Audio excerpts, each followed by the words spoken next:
The death of a civil rights icon. Coming up on WRAL News, more condolences pouring in after the death of Reverend Jesse Jackson. And a dense deck of clouds out there this morning. I'll let you know if you're going to run into some fog on your morning commute. Looking for answers. A teen is dead after shooting in broad daylight at a gas station in Durham. The response from city leaders on the recent violence in that city. Also making improvements. Wake County trying to help turn around some low-performing schools. An update on the work being done at dozens of schools. WRAL News at 8 on Fox 50 starts in less than 30 seconds. At Leith Honda in Raleigh and Auto Park Honda in Cary, we make your buying process easy. And with every new car purchase, you'll enjoy complimentary oil changes and exceptional service. It's no wonder we've earned so many 5-star reviews. You'll also get peace of mind pricing with every used vehicle, and if it's not the perfect fit, no problem. Bring it back within 3 days for an easy exchange. Visit our showroom at Auto Park Honda in Cary or Leith Honda in Raleigh. It's easier here. Live from WRAL News headquarters in Raleigh, your number one source for local news. WRAL News, coverage you can count on.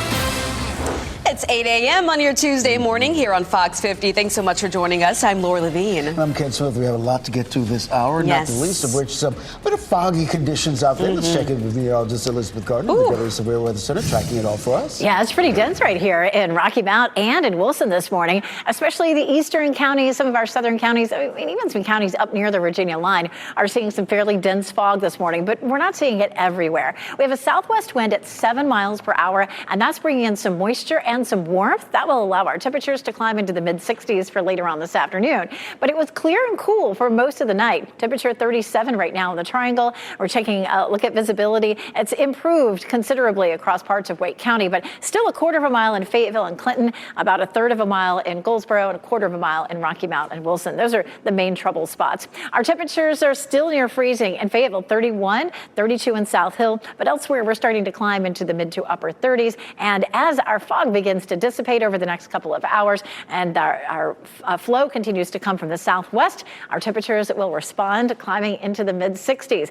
Continue to warm up into the day tomorrow, but we do have some rain in our forecast later in the week. We'll check that out. Ken? Elizabeth, happening now, the WRAL Traffic Center. We continue to watch this heavy congestion on that northern loop of the Beltline. There was a crash right near the Capitol Boulevard exit. You can see the delays lingering all the way past the I-440 New Bern Avenue split. Right now, we're up to a 17-minute delay because the real trouble spot is the split at 87-440 all the way to Capitol Boulevard. A little bit of a slowdown at Six Forks Road. So keep in mind you're looking at a 17-minute delay, depending on where you're coming from. Particularly if you're coming from I-87, I would take that I-540 interchange just to be on the safe side to avoid that northern loop of the Beltline right now. We're seeing some heavy congestion building in those westbound lanes of Glenwood Avenue right near the Briar Creek Parkway interchange because of this crash right here. We're told that the center lane is blocked, so traffic is kind of sort of at a standstill in some areas. So keep that in mind if you're about to head out this morning.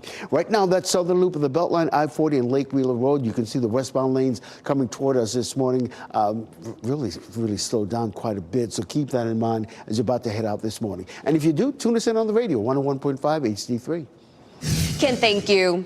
Breaking news this morning. Civil rights leader Reverend Jesse Jackson has died at the age of 84. His family announced his passing this morning. Chris Lovingood is in the WRAL Live Center following all of this for us. And Chris, we know that those tributes have been pouring in this morning. Yeah, Laura, I'm basically picking up where you left off before you went to anchor. Essentially, I see this post on X from Bernice King. She is the youngest daughter of Dr. Martin Luther King Jr. Their families, her family and Jesse Jackson's family is close, obviously, because of his role in the civil rights movement, but also because Jesse Jackson carried forth King's legacy there. In her post on X, she says that he devoted his life to lifting people in poverty, the marginalized, and those pushed to society's edges. Through Operation Push, he pushed barriers and opened doors so Black people and others excluded communities could step into opportunity and dignity. She also ends it by saying, may we honor his legacy by widening opportunity, uplifting the vulnerable, and building the beloved community. I send my love and prayers to the Jackson family. We will continue to look at more messages of condolences and others who are looking back at the life and legacy of Reverend Jesse Jackson after his passing at age 84. Chris, thanks. Our news continues now. We're trying to learn more about a police investigation in Raleigh overnight. This was the scene from the WRAL breaking news tracker around 1:30 this morning near Crosslink Road. That's in southeast Raleigh. You can see police officers appearing to be focused on this white car. As of what officers were investigating and how that car is connected, we're working to learn that information. So far, no arrest in this case. A similar scene played out in Johnston County overnight as well. This is video from the WRAL breaking news tracker on Barnes Landing Drive. That's off State Highway 210 near Four Oaks. Deputies were seen investigating a car with a broken window outside a home. We've reached out to the Johnston County Sheriff's Office for more information. In Granville County now, troopers are investigating a serious crash near Creedmoor. There were photos here sent to our newsroom last night on US 15 near Smith Road. Highway Patrol says it was a single vehicle crash. The driver lost control, hit a ditch, and swerved back onto the roadway. The driver was taken to the hospital. We're still trying to get an update on that driver's condition. There is a call for change in Durham now after the latest deadly shooting involving a young person. Police are searching for a suspect after a teen was killed here at this gas station yesterday. WRAL's Ali Katlabar is live outside City Hall this morning. In Ali, there have been several shootings in recent weeks, and the mayor now speaking out on what needs to be done. Yeah, Laura, in a city council meeting yesterday, Mayor Leo Williams talked about long-term strategies they are working on, but says right now he's asking for the community to step up. And this city council meeting comes about 7 hours after a juvenile was shot and killed at a gas station on South Austin Avenue that happened around noon yesterday. I want to walk you through some of the recent shootings that we've covered over the past week. This is one of 4 shootings we've reported on in Durham over the past 7 days. 3 people, including a juvenile, were killed. A teenager got hurt. Mayor Leo Williams says that he talked about these recent shootings in the city and he wants the community to step up. I'll do my part. But as you're walking out of the house, look in the mirror and ask yourself the same question. And I'll say that to everyone in this room and everyone up here.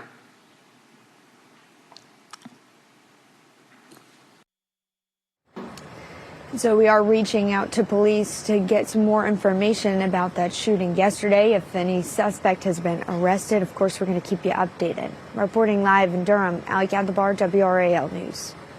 Well, the WRAL documentary Durham Under Fire investigates how local officials are tackling the issue of gun violence in their city. You can find it on WRAL.com and on the WRAL YouTube page. Happening today, we're expected to learn more about what is being done to improve low-performing schools all across Wake County. WRAL's Kelsey Coffey live outside the Wake County Schools headquarters there in Cary. So, Kelsey, explain what the district is doing to improve these low-performing schools.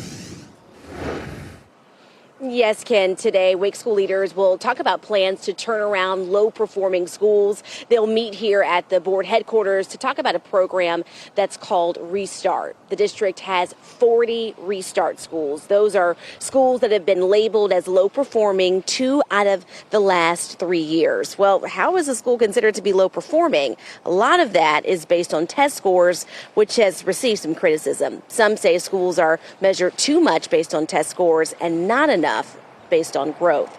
WRAL Education Insider Emily Walkenhorst says Restart schools operate a lot like charter schools because they have more flexibility.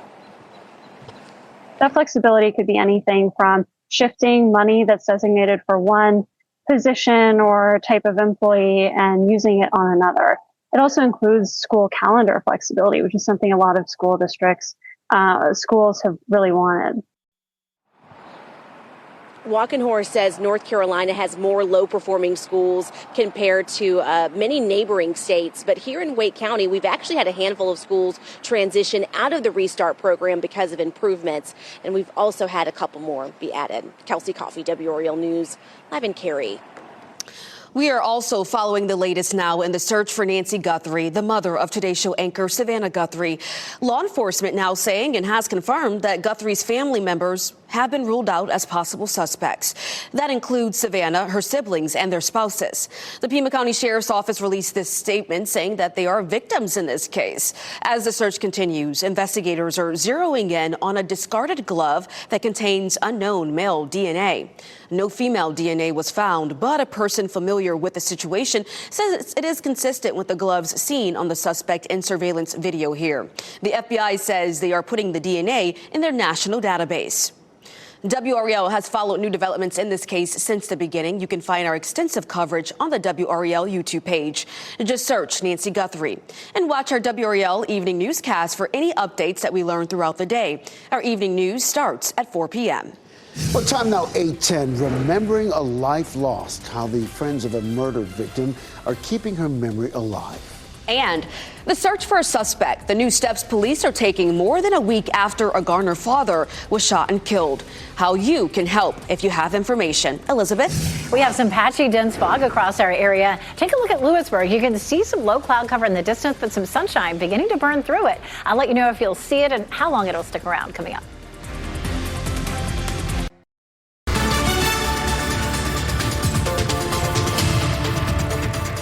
8:13 here over Wake County. We continue to have a very dense deck of cloud cover just sitting right here on the ground. You can see all the sunshine up above it. So the sunshine and our flow coming out of the south will all help to mix that up and warm it up and dissipate some of the low clouds and some of the fog we're seeing. Visibility at a quarter of a mile is what we would expect to see fog at. And so we're seeing that in Fayetteville and Clinton, Goldsboro and Rocky Mount, but we still have patches of it across Wake County this morning as well. This is a look at Wilson. The Wilson and the Rocky Mount camera, both of those definitely look very foggy this morning. Rocky Mount checking in at 34, as well as Wilson, Goldsboro at 34. So it's a cold start out there. 31 Fayetteville, 39 in Southern Pines. But this afternoon, the sun breaks out and it'll be nice out there. Highs will climb into the mid-60s. It'll be a great day to get outside. Wednesday, the same.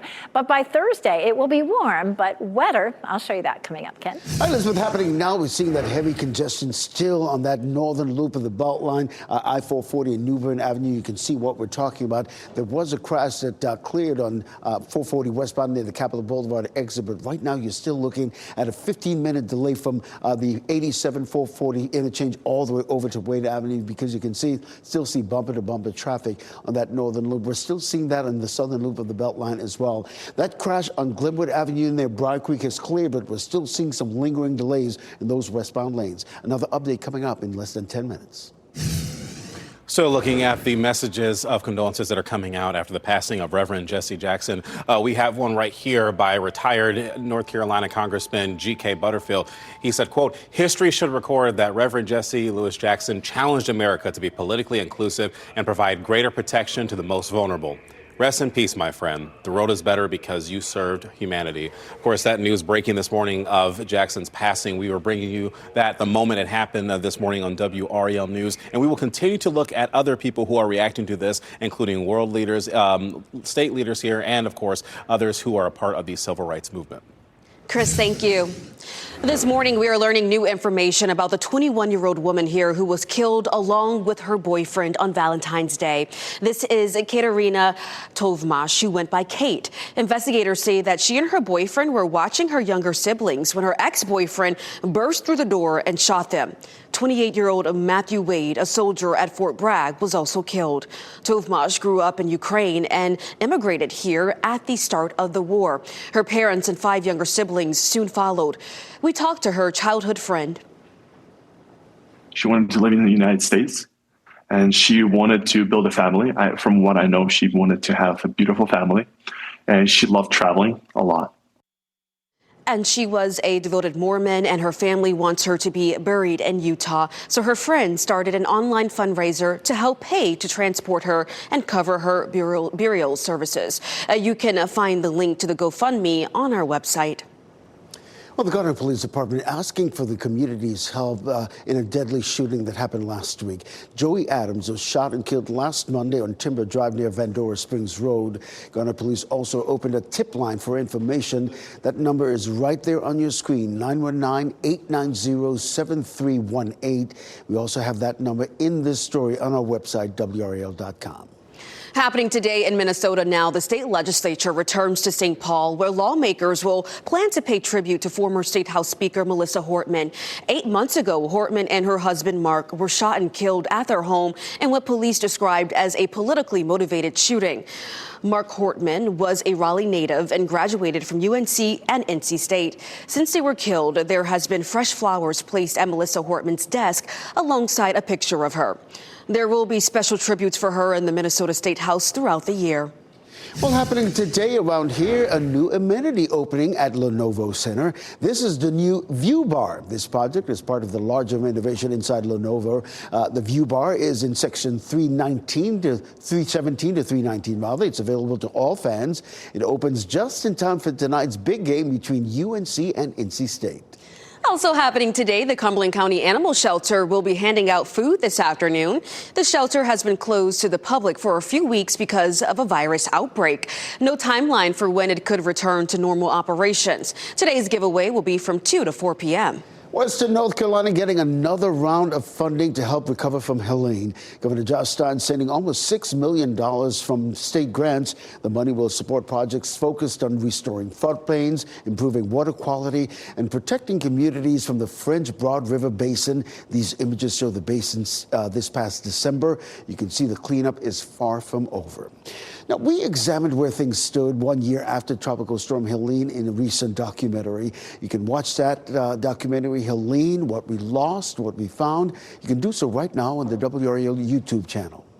Well, a viewer along our coast caught a rare optical illusion, and it was all caused by weather. Meteorologist Chris Michaels explains in our today's Ask the Meteorologist. Yeah, so this optical illusion is something that's called the Fata Morgana. We'll explain what that means and where it originates here in just a minute. But you can see how that optical illusion makes things look kind of blurry right on the horizon there. Thanks to Mark Davenport for sending that in from Oak Island. So the Fata Morgana, it's got an Italian origin, and we explain that in more detail on WRAL.com. But here's how it forms. Usually you've got warm air at the surface and cold air above that, but during sunset through sunrise, you get a cooler layer of surface air and warmth above that. That's what's called a temperature inversion, and that layer of warmth above us can actually prevent air from rising. So what this does is it creates this illusion. You have a person who's looking out over the curved earth. Then beneath the horizon, there's something. It could be a ship, it could be a bridge, and that temperature inversion bends the light so much that that ship or bridge appears like it's higher than what it actually is. You oftentimes see it at the Great Lakes, and it could actually have to do with how the Titanic collided with that iceberg. We explain that story on WRAL.com as well. No optical illusions in Denver, where they probably think they're seeing an optical illusion. It's just not snowing there, Elizabeth. Yeah, I think they probably think they've time traveled to Florida or something. They're looking at day 35 of high temperatures in the 60s. And while that means people can get outside and enjoy the park in their short sleeves, it is also not good there climate-wise. They need the snow there, especially up in the mountains, because that ends up being their water for the summer. So they've had dry and warm conditions there, and it looks like that will continue. And of course, we're going to see things flip-flopping. Temperatures will start to warm up for us this afternoon. We have a wind that comes out of the southwest. That will warm us into the mid-60s, and we should hit 70 by tomorrow. This high-pressure system with winds that rotate clockwise, helping to pull up that warmth, but also a little bit of moisture along with it. So we've ended up with some foggy conditions this morning. Here's a live look at Wilson this morning. And notice the whirligigs are spinning, but very lightly. If the wind picks up, it'll start to mix up the atmosphere and allow that fog to dissipate. Also, the sun, now that it's up, will add a little bit of warmth, and that'll help to mix the atmosphere and dissipate the fog as well. Right now, it is 37 at RDU. We've seen temperatures down near freezing in some places this morning. Our winds will likely pick up a bit later on this afternoon. Currently 35 in Apex and Cary, 34 in Wake Forest and in Rollsville. The other day, I was walking through the neighborhood and I saw the crocuses were starting to come up, and I love that. That's a sure sign that spring is right around the corner. And it'll feel like it this afternoon. Mid-60s in Durham and Raleigh, and 68 in Fayetteville. Our temperature this time of year, and really any time of year, is all about the wind direction. You can almost see the winds rotating clockwise here, colder here coming from the north, and then warmer coming up from the south. So we'll be warmer today at 66 degrees, but as we push this forward, you'll see the winds really start to pick up in speed, and those faster winds will bring in more warmth and bring us that potential for 70 by by tomorrow. Also tomorrow, the winds will be fairly gusty, steady up to 15, gusting 25 to 30. But that southwesterly wind will help to bring the warmth in.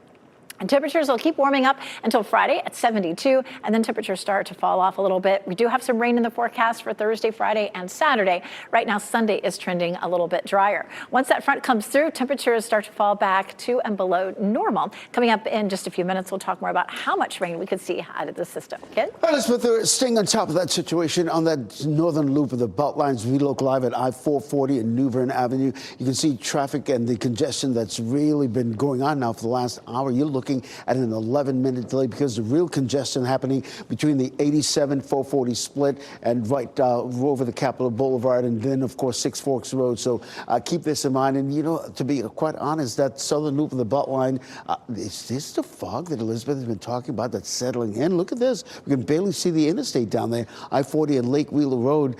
Trust me on this when I tell you that you're looking at an 8-minute delay. Right now, no delays if you're coming in from Garner, Johnston County and I-40 westbound. Just a couple of minutes if you're navigating I-40 through Wade Avenue. Improving your sleep still ahead. 5 on Your Side has the best ways that you can get a better night's rest.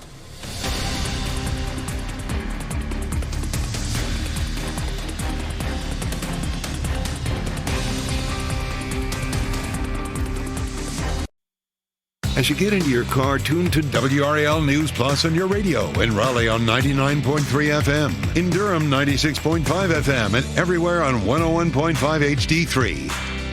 Good morning. The time is 8:26. I'm Laura Levine. Let's get right over to meteorologist Elizabeth Gardner, where we're seeing clear skies now over RDU. Yeah, it's nice and clear behind you in Cary and here at RDU as well. And we've had a lot of fog in places. It was foggy across most of the Triangle area this morning, but starting to see that dissipate at this point. Oh, and look at that. We got a live takeoff. So that's always fun to see that, isn't it? We take a look at temperatures. 31 in Fayetteville, 39 Southern Pines, 37 Raleigh, 34. And Wilson, Goldsboro, Rocky Mount, all three of those places are still seeing very foggy conditions. Quarter-mile visibility in Fayetteville, Clinton, Rocky Mount, and just a little above that in Goldsboro. So that's where most of the fog is. Lots of sunshine this afternoon brings our temperatures up into the mid-60s for nearly everybody. Ken? Elizabeth, where it's not clear, look at this. I-40 and Lake Wheeler Road, you can't even make out the interstate at all. An hour ago, that was not the case. But, you know, Elizabeth said the fog rolls in and moves out as quickly as that happens. But take my word for it, you're looking at an 8-minute delay in that southern loop of the Beltline. No delays if you're coming in from Garner, Johnston County this morning on I-40 westbound. If you're navigating I-40 westbound through Wade Avenue, just a couple of minutes delay. I'll have another update on your morning commute at the bottom of the hour on Fox 50. Ken, thank you. Today we'll get an update on plans to turn around low-performing schools in Wake County. School leaders will discuss the Restart program. Schools that have been low-performing 2 out of the last 3 years are eligible for the program. The district has a total of 40 Restart schools. We're working to learn more now about an overnight police investigation in Raleigh. This is video from the breaking news tracker at around 1:30 near Crosslink Road. Police officers appear to be investigating a white car. We're still trying to find out what exactly they're looking for. Ahead on Fox 50 now, 5 on Your Side shares steps that you can take to get a better night's sleep. Now, breaking news from WRAL. Coverage you can count on. Condolences after the passing of Reverend Jesse Jackson. Coming up in the WRAL Live Center, new reaction this morning. And we're still looking at this deck of low clouds and fog here across parts of Wake County. I'll show you who else is going to be dealing with fog on the morning commute. Also demanding change. A teen shot and killed at a Durham gas station in broad daylight. What Mayor Leo Williams says needs to be done after several shootings in that city recently. Lots to get to here at 8:30. Thanks for joining us. I'm Ken Smith. And I'm Laura Levine. Starting with the forecast, of course, we had some foggy areas this morning, but it appears that most of it is clearing up. Meteorologist Elizabeth Gardner here standing by. I love this camera. This just tells the story, especially in a situation like this where we have this thick deck of low clouds and fog here across Wake County. And you can see the Mix 101.5 tower. If you can tell, the clouds are actually moving really fast. We're getting into that southwesterly flow. It's brought a little bit more moisture in, and it was a cold night last night. So the interaction of the two has developed this deck of low cloud cover. The sunshine, of course, has really started to climb fairly high now. And that, as that starts to heat things up, will begin to stir up the atmosphere. And that typically causes the fog to dissipate. This is a live look at Rocky Mount Mills, Rocky Mount and Wilson. Both of those cameras are showing a good bit of fog still. Our southwest wind now at 7 miles per hour. And as that picks up through the afternoon, of course, we'll see a lot of warming today. But right now it's chilly, 37 and the Triangle. We're looking at visibility at a quarter of a mile, Fayetteville and Clinton, quarter of a mile, and below is what we would consider fog. We're seeing that in Rocky Mount and Wilson and in Goldsboro also. And not to say that we're not seeing it elsewhere, it's just this is where it's picking up on the sensors that we're able to show. Our temperatures currently are mostly in the mid to upper 30s, and we'll see some gradual warming in the next couple of hours. But by lunchtime, the sun is out, temperatures will warm up nice and fast into the mid 60s. We have several days with highs in the 70s, but some of those days may be wet. I'll show you coming up, Ken. Elizabeth, we're also picking up those foggy conditions on the southern loop of the Beltline. My goodness, you can't even see the interstate, I-40 and Lake Wheeler Road. Take my word for it in terms of the sensors and what you'd be looking at on that southern loop of the Beltline. Right now, we know that there's a heavy congestion traffic there. Right now, you're looking at an 11-minute delay on that southern loop of the Beltline. No delay whatsoever if you're coming in from Johnston, Garnet, on I-40 westbound this morning. That northern loop of the Beltline, boy, that heavy congestion still hanging around as we look live at I-440 and New Bern Avenue this morning. There was a crash earlier on near the Capitol Boulevard exit. That's since cleared, but right now you're still looking at a 14-minute delay because the real congestion is between the 87-440 split at Capitol Boulevard, but it's usually once you get past Capitol Boulevard, it's relatively clear sailing all the way over to Wade Avenue. As far as the other routes coming into the Raleigh-Wade County area, you're looking at a 9-minute delay if you're coming in from Wake Forest. It's a 2-minute delay if you're coming in from Nidale and I-87. You're getting ready to head into the Cartoonist and on the radio, 101.5 HD3. Breaking news now. Civil rights leader Reverend Jesse Jackson has died at the age of 84. His family announced his death this morning. Chris Lovingood has been following this in the WRAL Live Center this morning. And Chris, we know now that so many statements are really beginning to pour in as people are waking up to this news. Yeah, quite a few there, Laura. We know that in South Carolina, their governor even saying the flags there will be lowered because that is his home state, Jesse Jackson. But I do want to show you a statement that we just received from Reverend William Barber. As you know, he is a civil rights activist here in North Carolina. He says that Jesse Jackson was a gift from God and a witness that God exists in the ways he cared for and lifted all people. The way he called forth a rainbow coalition of people to challenge economic and social inequality from the pulpit to a historical presidential run. The way he dared to keep hope alive whenever the nation struggled with being who she says she is and yet ought to be. Of course, this is just one of the many different messages that we're seeing, the condolences that are coming in after the passing of Reverend Jesse Jackson. Stay with WRAL News as we continue to bring you more throughout the day. All right, Chris, thanks. Well, we're working to learn more about a police investigation in Raleigh overnight. This is video from the WRAL breaking news tracker around 1:30 this morning near Crosslink Road. This is in southeast Raleigh. You can see police officers appearing to be focused on a white car. We're still trying to find out exactly what they were investigating. So far, no arrest in this case. We're also trying to learn more about a heavy law enforcement presence in Johnston County overnight. This is video from the WRAL breaking news tracker on Barnes Landing Drive. That's off of NC 210 near Four Oaks. Deputies were spotted investigating a car with a broken window outside of a home. We have reached out to the Johnston County Sheriff's Office for more information. New this morning, Durham City leaders demanding change after the latest shooting involving a person under the age of 18. Police say officers searching a suspect after a teen was killed at a gas station yesterday.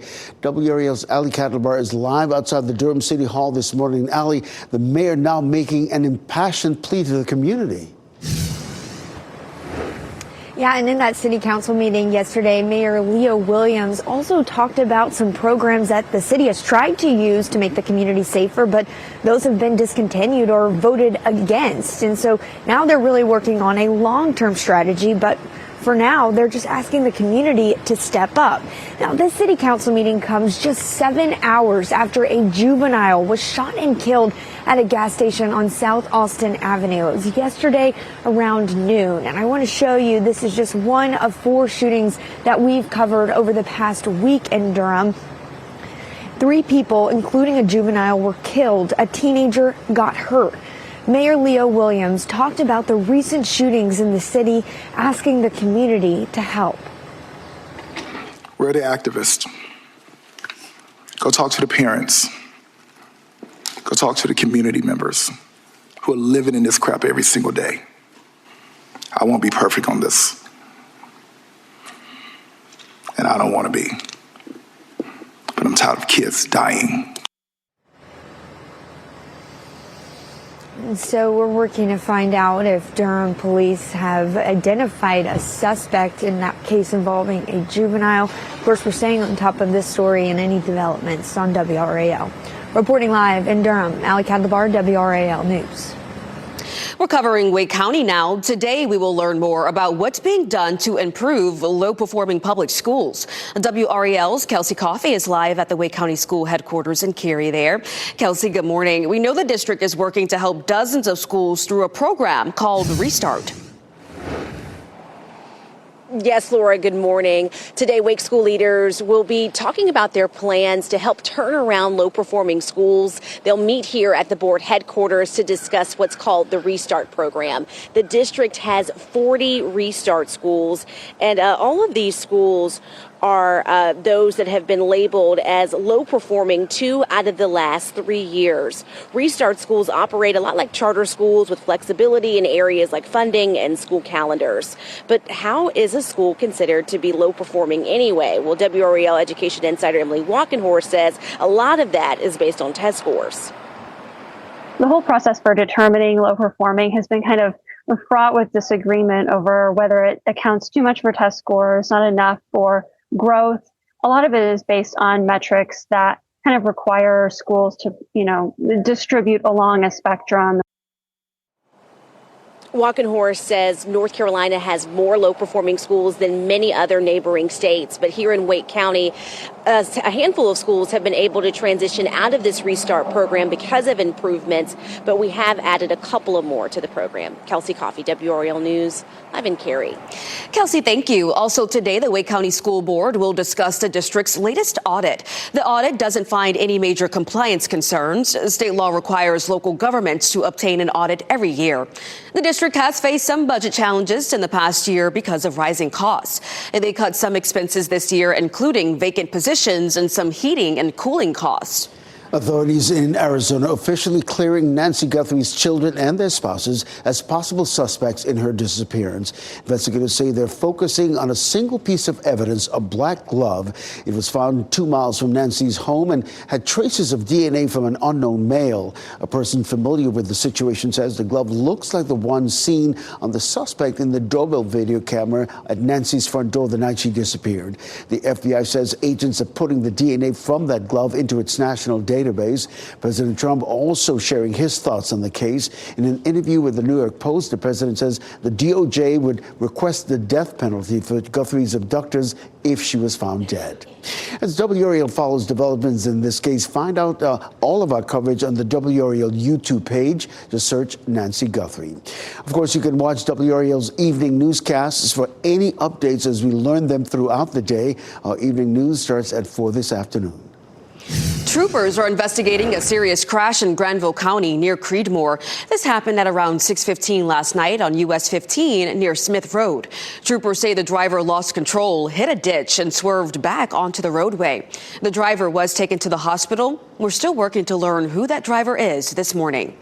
This morning, 2 of 3 lanes of Olive Chapel Road in Apex are reopened after a 6-month closure. You can see us taking the drive through those lanes right now. Last night, town leaders say teams are still finishing up work on the road, specifically the last lane and sidewalks. That's why cones are still up, as you can see from this drive. The road closed in August after heavy rain and flooding led to a collapsed culvert and a giant sinkhole. So here's what we're watching for today in the Winter Olympics. Medals will be awarded in events including women's snowboarding and team speed skating. Several men's hockey elimination games are happening, including Sweden against Latvia. The winner of that game will play the U.S. in the quarterfinals. The American men and women will both be on the ice for curling as well.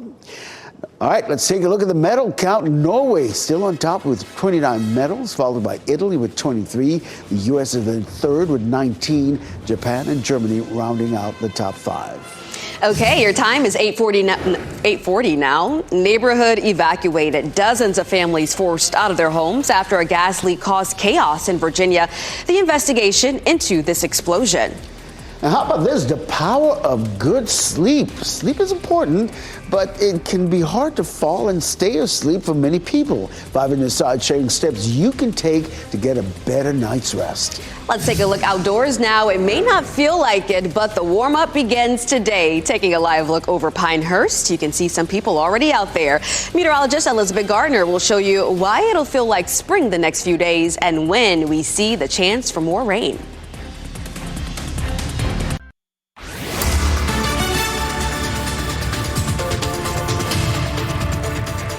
It is 8:44. We are still seeing some fog, but it's beginning to thin out a little bit. Still pretty foggy here in Goldsboro. The cameras for Wilson and Rocky Mount are still looking pretty foggy as well. Temperatures are still chilly, too. We're mostly in the 30s, 39 Southern Pines, 31 Fayetteville, 32 Roanoke Rapids, 34 in Wilson and Rocky Mount. The places where those temperatures are closer to freezing are the ones really where we're still stuck under those clouds. And you can see the brighter gray area is where you're more likely to end up with foggy conditions. So Fayetteville to Clinton, eastern Wake County, Johnston County, up toward Rocky Mount, Wilson, and Goldsboro. That's where most of the fog is still lingering. But as we get into the day, we'll end up seeing the fog mixing out, dissipating, and we have a pretty afternoon in our forecast with partly cloudy skies and mid-60s. So hopefully you can get out and play with the dog, play with the kids, enjoy it. Tomorrow looks great, too, before some rain rolls in by Thursday. We'll check that out. Coming up. All right, Elizabeth, it's a tale of two areas of the Beltline. This I-40 and Lake Wheel Road, you can barely see the interstate, but we're trying to figure out if it's the angle of the camera or if it's that foggy on that southern loop of the Beltline. Also, that northern loop, not very little to no fog at all. I-440 and New Bern Avenue. Traffic is picked up definitely, but still moving at a steady clip, albeit at a slow, steady clip. In terms of other routes coming into the Raleigh-Wake County area, really you're looking at an 8-minute delay coming in from Wake Forest and just a 3-minute delay if you're coming in from Nidale on I-87. Hey, Ken, I'm still keeping my eye on reactions that are coming in after the passing of Reverend Jesse Jackson. We did see this post on Truth Social from President Donald Trump within the past, 28-ish minutes. And he says here that the Reverend Jesse Jackson is dead at 84. I knew him well long before becoming president. He was a good man with lots of personality, grit, and street smarts. He was very gregarious and someone who truly loved people. He also said that, quote, I provided office space for him and his Rainbow Coalition for years in the Trump building at 40 Wall Street and responded to his request for help in getting criminal justice reform passed and signed. This is just one of the different comments that we have been seeing coming across social media feeds from other leaders. We'll be checking for more and have another one for you at the top of the hour at 9 o'clock on WRAL News, Fox 50. So many people weighing in. Chris, thank you. A Durham mother accused of killing one of her kids and trying to kill the other could appear in court today after not appearing yesterday. Andrea Faust faces a murder and attempted murder charge. We have learned that she needed to go to the hospital for a medical emergency. She remains in jail without bond. We'll let you know what happens in court today. Another person who did not appear in court was Ebony McBean. She's accused of operating a dental office without a license in Raleigh. Instead, an attorney showed up on her behalf, but they could not explain why McBean was not there. Cameras were not allowed in that courtroom, by the way. McBean is accused of practicing dental services without a license and taking patients' money for those procedures. The leader of the state's dental licensing board tells WRAL McBean left North Carolina. Police say she was arrested during a traffic stop on the outstanding warrants. WRAL Investigates has been looking into the allegations against McBean for months. Go to WRAL.com and the WRAL News app. You can see our previous stories and interviews with patients who said they had work done without knowing she was not licensed. You can also read the warning from the State Board of Dental Examiners about this troubling trend. Duke basketball coach John Shire and Orange County DA Jeff Neiman disagree about what happened on the court after the Battle of the Blues game earlier this month. Right now, what you're looking at here is a post shared by the DA there saying that there's no evidence that anyone was punched in the face. Now, Shire claims one of his staff members was punched when UNC fans stormed the court after the Tar Heels won the game. Last night, WRAL's Chris Lee did ask Shire to respond to Neiman's claim that there is no evidence. I'm not going to go and circle back or get into, I don't know what was said or wasn't said or what people want to claim. But I know what happened. This has nothing to do with me wanting him to admit wrongdoing. That's not about that. It's about the public knowing that this violence didn't occur so there aren't reprisals of more violence. So WRAL has reached out to UNC campus police asking if the department has been investigating any assaults tied to the game or found any victims. So far, we have not heard back. Well, improving your sleep quality. 5 on your side's Ashley Rose shares the steps that you can take to get a better night's rest. From improving your health to increasing activity level and managing stress, prioritizing your sleep can make all the difference. Sufficient sleep is going to significantly reduce the risk of chronic illnesses such as obesity, heart disease, even depression and anxiety. But nearly 40% of middle-aged Americans don't get enough sleep on a regular basis. And get this, more than 1 in 10 have been diagnosed with chronic insomnia. Missing a few hours of sleep can also add up over time. Research shows it can take up to 4 days to recover from just 1 hour of lost sleep. The best approach to getting quality sleep is going to be to prioritize sufficient sleep every night. Also, you want to make sure you're getting daily sunlight exposure and regular exercise to improve your sleep. And don't overlook your plate. Studies show that diets rich in fruits and vegetables lead to better rest. The right mattress also matters. Consumer Reports top rated include the Casper Snow for hot sleepers, Casper The One for affordability, and Sleep Number's P6 smart bed for customization. And it's not just adults. Poor sleep in kids and teens can be linked to poor academic performance and anxiety. Ashley Rowe, 5 on your side. Well, we know about the need for good sleep. We're here in the WSB Weather Center with meteorologist Elizabeth Gardner. This seems to be the crossroads to snow in the California area. Yeah, so right here is most likely what's called Donner Pass, and it's right there in between California and Nevada, right at Lake Tahoe. And it's a beautiful area, but it's so close to the ocean there. I say so close, but it's 4 hours or so. But they get pounded sometimes with these storms. They can end up with 4 to 5 feet of snow out of the system, and you can see just how much trouble it's causing there on Interstate 80. Right after I graduated from college, I spent a season there at one of the ski resorts, and we got a 5-foot snowstorm one time. It's really something I will never forget, but it causes a lot of problems.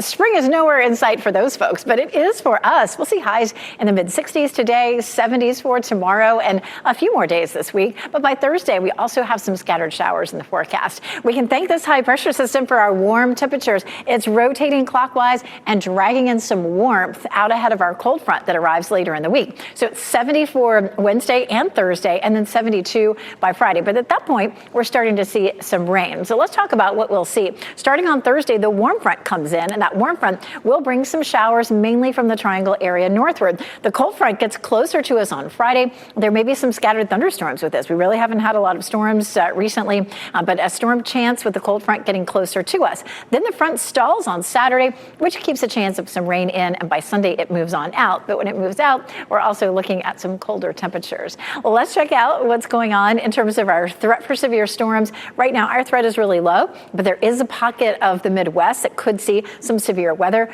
on Thursday as the system gets closer to us. Thursday, we have a 30% chance of rain. Friday, it's 50, and then 40% chance on Saturday. But it does look like we have a chance of at least a good soaking rain over the 3 days, anywhere from 3/4 of an inch to an inch of rain. And for perspective, last Sunday, we had about an inch of rain or so average. So if we can keep this going, we may end up making a dent in our severe drought, but we will need multiple days where we have at least an inch of rain to even move the needle a little bit. Once we get into Sunday, it looks nice and bright, but cooler, near normal. And then a pretty chilly day on Monday. All right, Elizabeth, thank you. And before we go to break, here are the winning lottery numbers. We'll get another check on weather and traffic up next.